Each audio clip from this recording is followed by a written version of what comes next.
नमस्कार, India voice देख रहे हैं आप। मैं हूं आपके साथ पूजा झा। रिपोर्टर लाइव में सबसे पहले आपको दिखाएंगे प्रधानमंत्री आवास अर्बन योजना में यूपी का दम दिखा है। इसके अलावा सीएम और मोहन भागवत की मुलाकात में क्या कुछ खास रहा, तमाम बड़ी खबरों पर होगी हमारी नजर। ग्राउंड जीरो से हमारे तमाम सहयोगी हर खबर पर अपडेट देंगे। तो सबसे पहले हम बात करेंगे प्रयागराज की, जहां पर यूपी के मुख्यमंत्री योगी आदित्यनाथ गुरुवार को आरएसएस प्रमुख डॉक्टर मोहन भागवत से मिले। मोहन भागवत 11 दिवसीय प्रवास पर संगम नगरी प्रयागराज में है। सीएम योगी से उनकी मुलाकात के क्या कुछ खास मायने हैं, इसकी पड़ताल की हमारे सहयोगी शोएब रिजवी ने। प्रयागराज में संघ प्रमुख मोहन भागवत से मुलाकात करने योगी आदित्यनाथ प्रयागराज पहुंचे और बाकायदा जो गौहनिया का ये संघ की बैठक स्थल है वहाँ पर करीब 1 घंटे से ज़्यादा समय उन्होंने बिताया। इस बीच में मुख्यमंत्री योगी आदित्यनाथ से तमाम विषयों पर चर्चा हुई। हमारे सूत्रों के हवाले से ये कहा जा रहा है कि जो इस बीच में चर्चा हुई, इसमें मुख्य जो था वो जनसंख्या के जो नियंत्रण को लेकर के किस तरह से नीति बनाई जाए, इसको लेकर के इस विषय पर चर्चा हुई। इसके अलावा और भी जो समसामयिक विषय हैं उस पर चर्चा की गई है। ठोस तौर पर जनसंख्या वृद्धि को लेकर के उत्तर प्रदेश सरकार किस तरह से काम कर सकती है, इस पे कयास लगाया जा रहा है कि हो सकता है इस पर कुछ अमली जामा पहनते हुए देखा जा सकता है। साथ ही साथ तमाम प्रशासनिक अधिकारी जो प्रोटोकॉल में आए थे, डेंगू को लेकर के भी हमारे पास सूत्रों के हवाले से कहा है कि अधिकारियों को निर्देश दिए गए हैं। तो ये कहा जा सकता है कि मुख्यमंत्री योगी आदित्यनाथ मुख्य तौर पर करीब 1 घंटे से भी ज़्यादा मोहन भागवत के साथ मंत्रणा की और तमाम जो विषय हैं, ख़ासतौर से जो संघ की अभी बैठक हुई है पिछले दिनों, उस पर जो चर्चा हुई थी उस पर चर्चा की और उस पर किस तरह से योगी सरकार कुछ अमल कर सकती है, इस पर मंथन किया गया है। Shoaib Rizvi, India voice, Prayagraj. वहीं योगी आदित्यनाथ की 2.0 सरकार ने एक नया रिकॉर्ड बना लिया। इस रिकॉर्ड में क्या खास है, ये बता रहे हैं हमारे सहयोगी अखंड प्रताप शाही। योगी सरकार के खाते में कामयाबियों का एक नया नगीना भी जुड़ा है। ये नया तोहफा मिला है दिवाली से ठीक पहले उत्तर प्रदेश को देश भर में प्रधानमंत्री आवास योजना शहरी के मामले में सबसे उम्दा प्रदर्शन करने के लिए। राजकोट में प्रधानमंत्री नरेंद्र मोदी ने उत्तर प्रदेश के चीफ सेक्रेटरी दुर्गा शंकर मिश्रा को इस अवार्ड के लिए नवाजा और उत्तर प्रदेश के खाते में ये उपलब्धि भी दर्ज हो गई। आवास योजना, प्रधानमंत्री आवास योजना में उत्तर प्रदेश नंबर 1 बन चुका है। देश भर में सबसे बेहतरीन प्रदर्शन करने के लिए आज राजकोट में आयोजित इंडियन हाउसिंग कॉन्क्लेव में उत्तर प्रदेश को प्रधानमंत्री नरेंद्र मोदी ने सम्मानित करते हुए जो अवार्ड था वो अवार्ड दिया है उत्तर प्रदेश के चीफ सेक्रेटरी दुर्गा शंकर मिश्रा को। इस मौके पर प्रधानमंत्री ने उत्तर प्रदेश की जो उपलब्धियां हैं उसको लेकर सराहा भी। उत्तर प्रदेश में योगी सरकार की उपलब्धियों को सराहा और ख़ास तौर पे जो उत्तर प्रदेश के चीफ सेक्रेटरी हैं दुर्गा शंकर मिश्रा, उन्होंने इस पूरे उपलब्धि के लिए आवास विकास विभाग और नगर विकास विभाग के तमाम अधिकारियों, मिनिस्टर, मुख्यमंत्री योगी आदित्यनाथ और जो स्टेट मिनिस्टर हैं उनके कामकाज के साथ साथ जो कर्मचारी और अधिकारी हैं उनको ख़ास तौर पे इसकी पूरी क्रेडिट दी और साथ में कहा कि ये बिना समेकित प्रयास के ये बड़ी उपलब्धि उत्तर प्रदेश के खाते में दर्ज नहीं हो सकती थी। तो कुल मिला के अगर ये कहा जाए कि उत्तर प्रदेश लगातार बेनिफिशियरीज़ के लिए जो काम कर रहा है, जो लाभार्थियों के लिए काम कर रहा है, उसमें योगी सरकार की अगुवाई में, मुख्यमंत्री योगी आदित्यनाथ की अगुवाई में जो काम हो रहा है उसकी उपलब्धियाँ एक एक करके अब और भी बड़ी होती जा रही हैं। और इस मामले में चूँकि प्रधानमंत्री आवास योजना के लिए जो ग्रामीण योजना थी उसके लिए पहले ही उत्तर प्रदेश को नंबर 1 पोजीशन मिलती रही है, लेकिन इस बार उत्तर प्रदेश के खाते में ये प्रधानमंत्री आवास योजना शहरी का भी देश में नंबर 1 होने की उपलब्धि अब दर्ज हो चुकी है। निश्चित तौर पर उत्तर प्रदेश वासियों के लिए ये बड़ी उपलब्धि होगी और दिवाली से पहले इसे ये कहा जाए तो उपलब्धियों का एक तमगा उपहार के तौर पर प्रधानमंत्री ने उत्तर प्रदेश को दे दिया है। कैमरामैन सुभाष चंद्रा के साथ अखंड प्रताप शाही, इंडिया वॉइस, लखनऊ। वहीं प्रधानमंत्री नरेंद्र मोदी शुक्रवार को उत्तराखंड यात्रा पर आ रहे हैं। हर बार की तरह इस बार भी वो देवभूमि को विकास योजनाओं की कौन-कौन सी सौगात देने आ रहे हैं, इसकी पड़ताल की हमारे सहयोगी अभय कैंथुरा ने। प्रधानमंत्री नरेंद्र मोदी के स्वागत के लिए उत्तराखंड तैयार हो चुका है। प्रधानमंत्री नरेंद्र मोदी का कल से 2 दिवसीय दौरा उत्तराखंड में है, जिसमें 21 तारीख को सुबह 7 बजे के करीब प्रधानमंत्री नरेंद्र मोदी देहरादून जौलीघाट एयरपोर्ट पर पहुंचेंगे। उसके बाद केदारनाथ जाएंगे। केदारनाथ धाम में सुबह 8:30 बजे बाबा केदार के दर्शन करेंगे, पूजा अर्चना करेंगे। बाबा केदार धाम में ही प्रधानमंत्री की तरफ से महत्वपूर्ण परियोजना जो रोपवे की है उसका शिलान्यास वहां पर किया जाएगा। 3400 करोड़ की ये परियोजना है, जिसमें रोपवे का निर्माण वहां पर होगा। गौरीकुंड से केदारनाथ धाम के लिए रोपवे होगा। जो अभी तक का जो रास्ता होता था, 6 से 7 घंटे का जो सफ़र होता था केदारनाथ में पैदल मार्ग का, वो मात्र 30 मिनट का रह जाएगा। महत्वपूर्ण परियोजना है और ऐसे में कह सकते हैं कि बड़ी सौगात राज्य के लिए भी है। इसके अलावा जो मंदाकिनी नदी है उसका जो आस्था पत्र है उसका अवलोकन भी वहां पर करेंगे। साथ में फिर बद्रीनाथ जाने का कार्यक्रम प्रधानमंत्री का है। बद्रीनाथ में भी बड़ी सौगात प्रधानमंत्री की तरफ से दी जाएगी। 1000 करोड़ से ज़्यादा की ऑल वेदर रोड की बड़ी परियोजना केदारनाथ में, उसका शिलान्यास प्रधानमंत्री की तरफ से किया जाएगा। केदारनाथ धाम में जो मास्टर प्लान के तहत जो काम हो रहे हैं उनका अवलोकन भी प्रधानमंत्री की तरफ से किया जाएगा। ये कहा जा सकता है कि प्रधानमंत्री अपने इस दौरे में राज्य के लिए बड़ी सौगातें देने जा रहे हैं। बाबा के प्रति पीएम की बड़ी आस्था है और ऐसे में जो आने वाले दिनों में जो राज्य का जो पर्यटन होगा वो और भी बढ़ा हुआ नजर आएगा। उनको बेहतर सुविधाएं इन धामों में मिलेगी और उसका असर राज्य के विकास पर भी दिखेगा। तो कह सकते हैं कि प्रधानमंत्री नरेंद्र मोदी का दौरा उत्तराखंड के लिए कई मायनों में बड़ा फायदेमंद होने वाला है। कैमरामैन हसुनिया साथ Abhay Kaintura, India west, Dehradun. BHU में बीफ को लेकर आज विवाद मच गया। बीएचयू में बीफ को लेकर मचे घमासान से हालात क्या है, इसकी पड़ताल की हमारे सहयोगी अभिषेक झा ने। हिंदू विश्वविद्यालय और विवाद एक दूसरे के पूरक बनते जा रहे हैं। जब से नए कुलपति सुधीर जैन आए हैं उसके बाद से लगातार विश्वविद्यालय की जो मूल प्रकृति है उसके साथ छेड़छाड़ का आरोप लगाकर छात्र किसी न किसी मुद्दे पर आंदोलन करते रहते हैं। इफ्तार विवाद से शुरू हुआ मामला अब बीफ तक आज पहुंचा है। मामला कुछ ऐसा है कि होटल मैनेजमेंट के एक कोर्स में बीफ को लेकर के कुछ सवाल किया गया है, जिसको लेकर के छात्रों ने कड़ी आपत्ति दर्ज कराई है। आपत्ति दर्ज कराने वाले छात्र हमारे साथ हैं और हम सीधा उनसे जानते हैं कि क्या है ये पूरा विवाद और किस बात पर इनको आपत्ति है। क्या नाम है आपका? मेरा नाम पतंजलि है और मैं शोध छात्र हूँ। पतंजलि जी, क्या है ये पूरा मामला और किस बात को लेकर के आपने कुल सचिव से जाकर के मुलाकात की और किस बात पे आपत्ति है? एक होटल मैनेजमेंट का यहाँ कोर्स चलता है बीबॉक में, वोकेशनल कोर्स है। उसमें परसों जो है उसका सेमेस्टर एग्जाम था, उसमें प्रश्न पूछा गया कि डिफाइन क्लासिफिकेशन ऑफ बीफ। और सबसे बड़ा दुर्भाग्य ये है कि वो उस विश्वविद्यालय में डिफाइन बीफ के क्लासिफिकेशंस को डिफाइन करने की बात कर रहे हैं, जिसके संस्थापक देश भर के जो गौरक्षा आंदोलन थे उसके प्रेरणा पुरुष थे, उसके प्रणेता थे।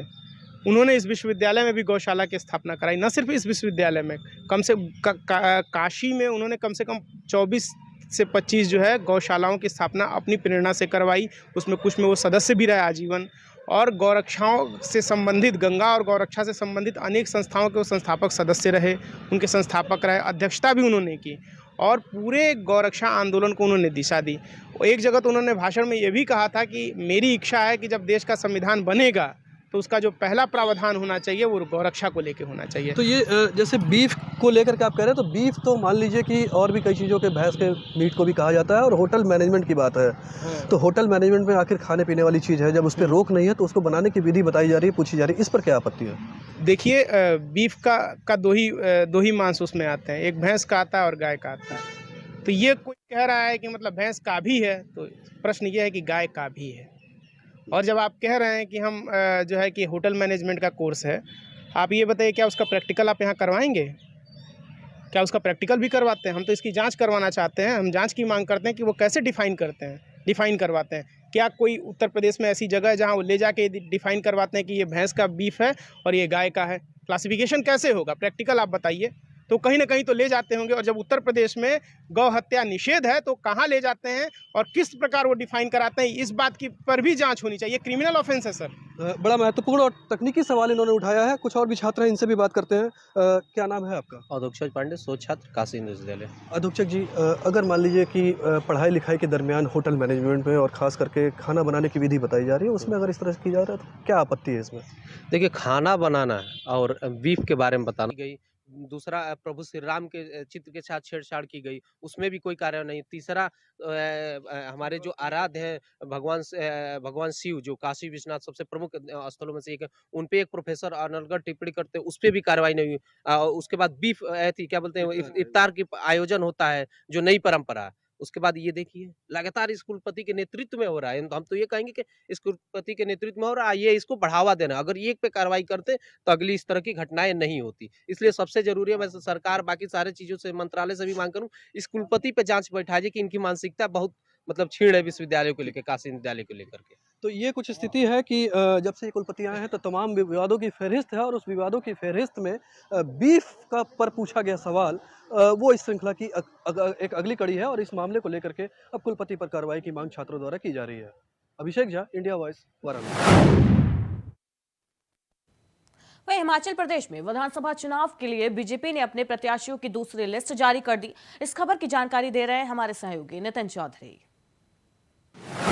प्रदेश में विधानसभा की दूसरी लिस्ट आज भारतीय जनता पार्टी ने जारी कर दी है। वहीं साफ बता दें कि आपको कुछ ही दिन पहले भारतीय जनता पार्टी ने पहली लिस्ट जारी करी थी, जिसमें साफ यही कहा था कि भारतीय जनता पार्टी अपनी सरकार बनाने जा रही है। और जिस तरीके से भारतीय जनता पार्टी ने अपने प्रत्याशियों की जो लिस्ट जारी करी थी, वहीं दूसरी पार्टी भी जो है तुरंत अपने प्रत्याशियों की लिस्ट जारी करने वाली है। वहीं बता दें कि आम आदमी पार्टी की बात करें तो आम आदमी पार्टी खुद यही कह रही है कि जिस तरीके से हिमाचल प्रदेश में अपनी आम आदमी पार्टी सरकार बनाने जा रही है, तो वहीं भारतीय जनता पार्टी ने भी कहा है कि जिस तरह भारतीय जनता पार्टी अपनी यहाँ पर हिमाचल प्रदेश के अंदर सरकार बनाने जा रही है। प्रधानमंत्री नरेंद्र मोदी ने कुछ दिन पहले हिमाचल के दौरे पे, तो हिमाचल के अंदर उन्होंने काफ़ी चीज़ों का शिलान्यास किया था और साथ यही कहा था कि भारतीय जनता पार्टी अपनी सरकार बनाने जा रही है।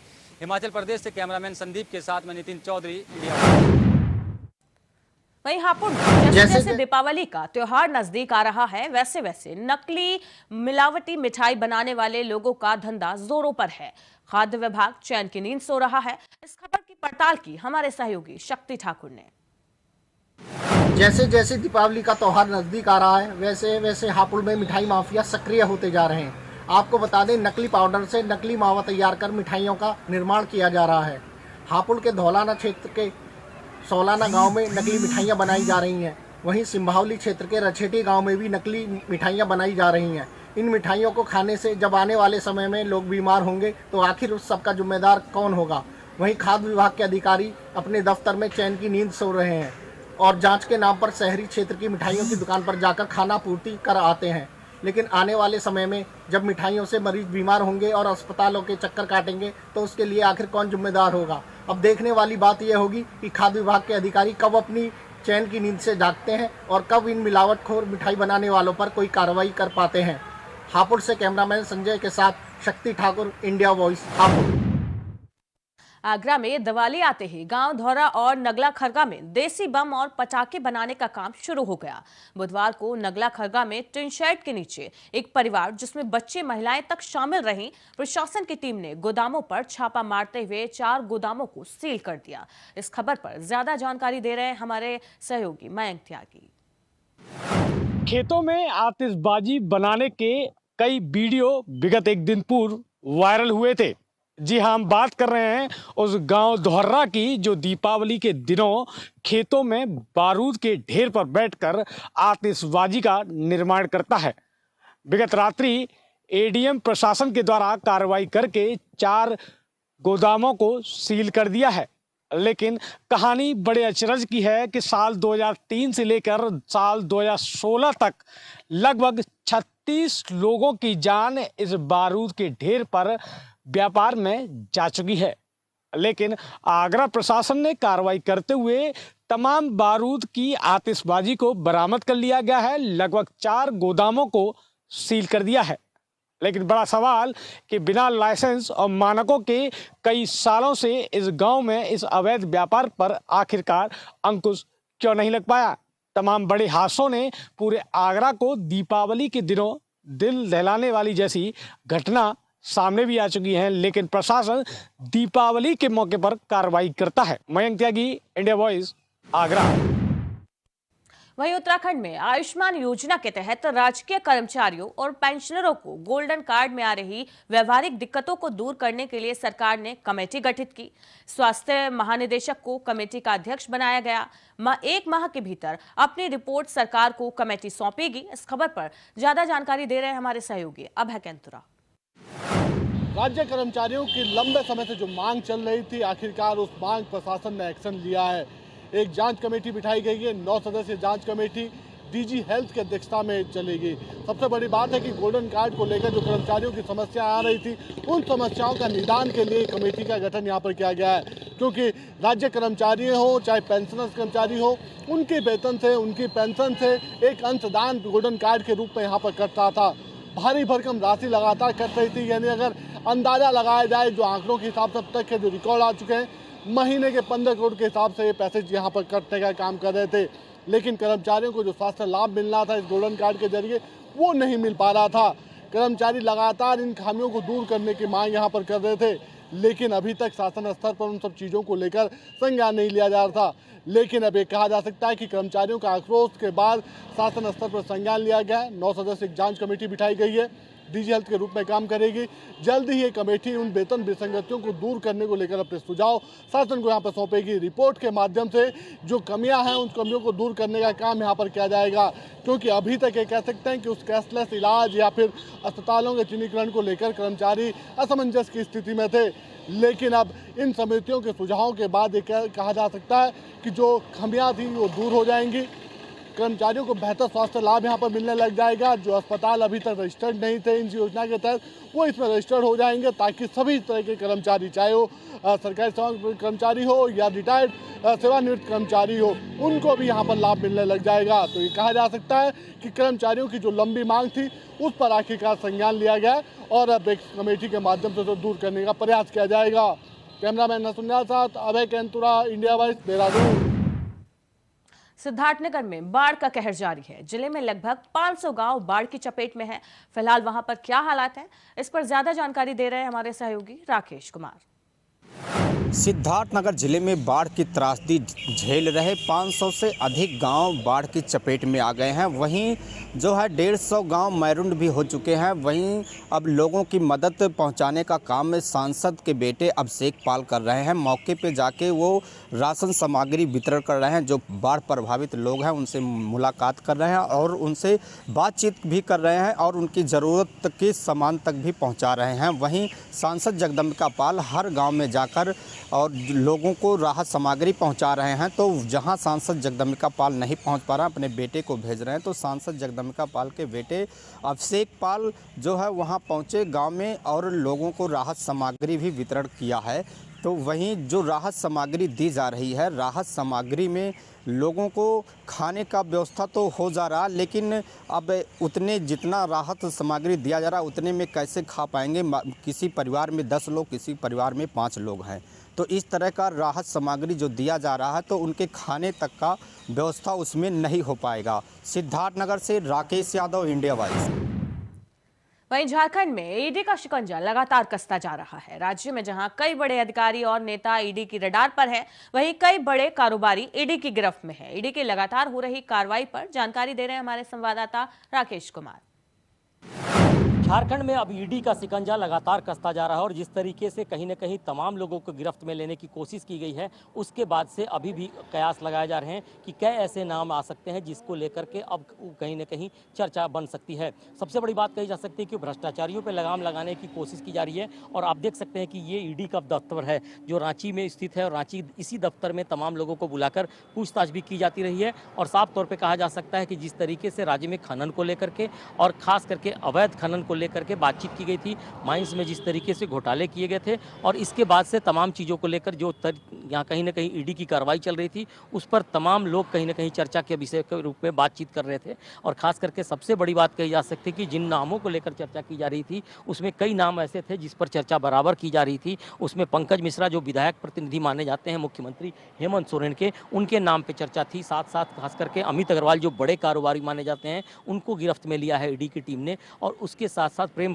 प्रकाश जो कारोबारी हैं, उनके नाम पर भी कहीं ना कहीं कई चीज़ों की चर्चा चल रही है। लेकिन सवाल ये खड़ा होता है कि इनके करीबी लोगों, खास करके अमित अग्रवाल और उनके करीबी लोग, खास करके पंकज मिश्रा और उनके करीबी लोगों पर भी अब कहीं ना कहीं शिकंजा कसता जा रहा है और कोशिश है कि कहीं ना कहीं तमाम उन लोगों की जांच की जाए जिनसे इन लोगों की लगातार बातचीत की जा रही थी। जो जानकारी अब तक ईडी की तरफ से मिल पाई है उसमें साफ कहा गया है कि कई ऐसे नाम सामने आए हैं खास करके, और उस पर अब जांच होगी और जांच के बाद पता चल पाएगा पाएगा कि आखिर कौन कौन से लोग भ्रष्टाचार में लिप्त पाए गए हैं। और जिस तरीके से लगातार हम लोग बातचीत करते रहे हैं कि चाहे पंकज मिश्रा का नाम आया हो, अमित अग्रवाल का नाम आया हो या फिर अन्य नाम सामने आए हैं, उनसे जिस तरीके से पूछताछ की गई है उसके बाद से अब उनके साथ जो टेलीफोनिक बातचीत या फिर मोबाइल के दौरान जो बातचीत की गई है, उन अधिकारियों और उन नेताओं पर भी शिकंजा कसा जा सकता है, जिसको लेकर लगातार कहीं न कहीं ईडी की टीम कार्रवाई कर रही है। अब देखना है कि और कौन कौन से बड़े नाम सामने आते हैं जिस पर ईडी की कार्रवाई हो सकती है,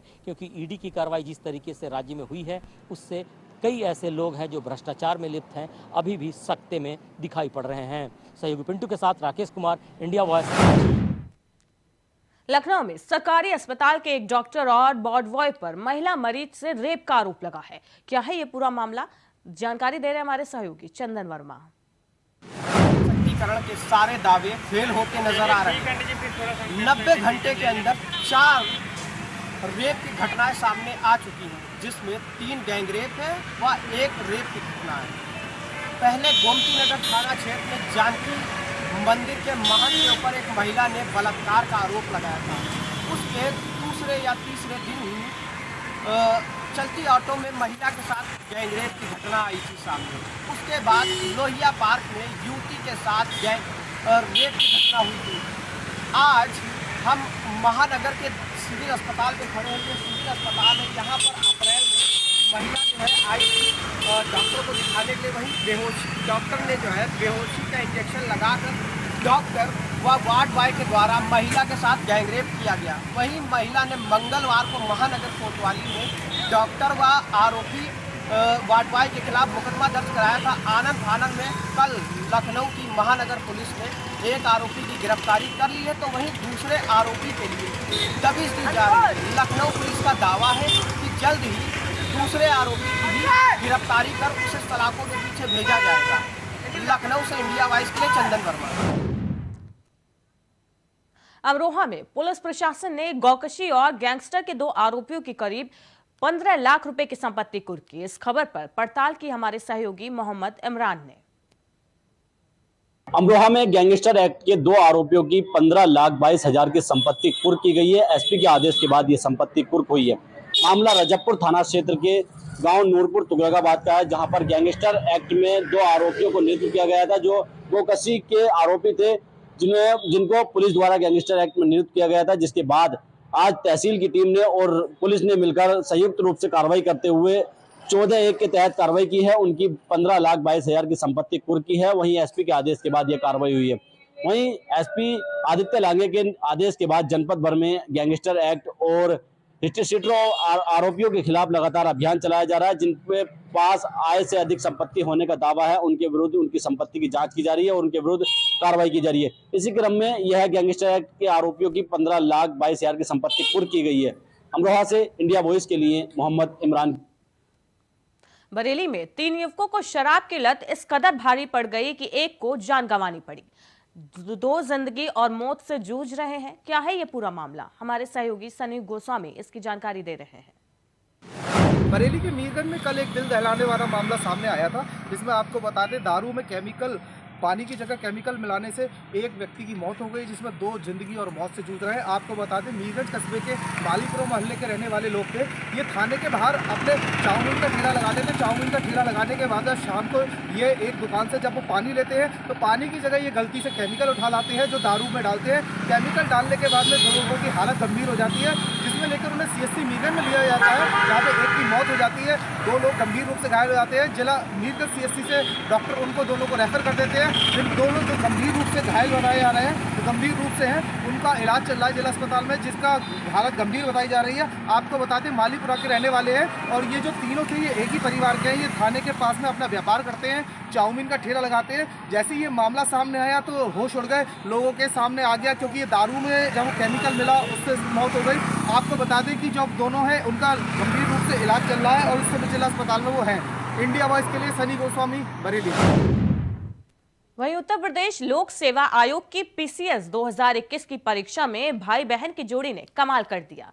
कमाल हुआ, क्या कमाल हुआ, ये बता रहे हैं हमारे सहयोगी रिजवी। एकदम साधारण सी जिंदगी जीने वाले 2 भाई बहन इस वक्त आप देख सकते हैं उनके घर में खुशियों का माहौल है। उन्होंने पीसीएस की जो परीक्षा है उसको क्रैक किया है, जिसमें बहन ने पहले अटेम्प्ट में ही 12वीं पोजीशन हासिल की है। वहीं भाई जो तीसरा अटेम्प्ट था उनका 8वीं पोजीशन लाई है। प्रयागराज शहर से एकदम ग्रामीण इलाके में रहने वाले ये दोनों भाई बहन साधारण ज़िंदगी जीते थे, बहुत डाउन टू अर्थ रहते थे, लेकिन उन्होंने जिस तरह से परीक्षा को उत्तीर्ण किया है उससे न सिर्फ गांव वालों का सीना तो फख्र से चौड़ा हो गया है। खुशी की लहर है, उस गांव में खुशी का माहौल है। हम जब इस गांव में पहुंचे तो रास्ते में तमाम दुश्वारियां देखने को मिली थी, लेकिन उनके हौसलों को वो तोड़ नहीं पाई। हम उन्हीं से बात करते हैं। विवेक, किस तरह से आप एक ग्रामीण परिवेश में रह करके और आपने पढ़ाई भी अपने अपने आसपास के इलाके से की है, ये परीक्षा पास की? भले ही हम ग्रामीण परिवेश से संबंधित हों, लेकिन हमारे माता पिता की जो सोच थी हमेशा ही वो आउटलुकिंग थी, आगे की सोच हमेशा रखते थे। तो उन्होंने हमें हमेशा पढ़ाने में प्राथमिकता दी, हमारी पढ़ाई को उन्होंने हमेशा प्राथमिकता दी और इस वजह से हमारी पढ़ाई का स्तर भी ठीक रहा। आपकी बहन भी इस परीक्षा में उन्होंने पहले अटेम्प्ट में की, किसकी ज़्यादा मदद एक दूसरे के काम आई? अब छोटी बहन मुझे ज़्यादा मोटिवेट करती थी और मुझे बहुत पढ़ाया जिसने बहुत सारी चीज़ें। देखिए, ये अपने घर की दुलारी भी हैं। इनकी माँ से जब हमारी बात हो रही तो उनका कहना था कि वो उनको भी मोटिवेट करती हैं। ये मोटिवेशन कहाँ से आपको हासिल हुआ? सर, अपने माता पिता की मेहनत से, उनके संघर्ष से हासिल होता है। एक तो वो मोटिवेशन रहता है कि उन्होंने ज़िंदगी में बहुत संघर्ष किया है और हमें पढ़ाने के पीछे तो बहुत ही ज़्यादा किया है। एक हम लोग अभी तो 2-3 साल से पढ़ रहे हैं, क्या ही पढ़ा, मतलब 4-5 घंटे पढ़ लिए मन लगा के, साल भर तो हो जाता है अगर आप लगे हो। लेकिन उनकी जो मेहनत है तो उनकी वजह से हम लोग यहाँ हैं। अगर हम लोग वहाँ तक सोच पाए कि हमें ये करना है और एक लगातार मोटिवेशन बना रहा कि हमें यहाँ तक पहुँचना है, तो ये सिर्फ उनकी मेहनत से हुआ है। बिल्कुल, बहुत अच्छी बात कही। आप इनके पिता हैं, आपने कहा कि आप शिक्षा के क्षेत्र में आप भी जुड़े रहे हैं। जिस तरह से इन्होंने बीटेक किया उसके बाद फिर जिस तरह से परीक्षाओं में शामिल किया, आपको लगता था कि ये कारनामा एक ही बार में दोनों कर जाएंगे? लगता तो नहीं था, लेकिन एक लोग करके दिखाए। लेकिन ये उम्मीद थी कि इस बार जो है 2 में एक बच्चा सिलेक्शन जरूर होगा, क्योंकि इनकी जो मेहनत 2-2 बजे रात तक ये जो पढ़ाई करते थे, हम फ़ोन करते थे यहाँ से 12 बजे, ये होता था कभी बच्चे पढ़ रहे हैं। तो इनका जो एक रात में पढ़ने का सिस्टम बना, उसको ये लोग अपने मंजिल तक ले गए, सफल की। रिपोर्टर लाइव में हमारे साथ इतना ही। कल फिर होगी मुलाकात। नमस्कार।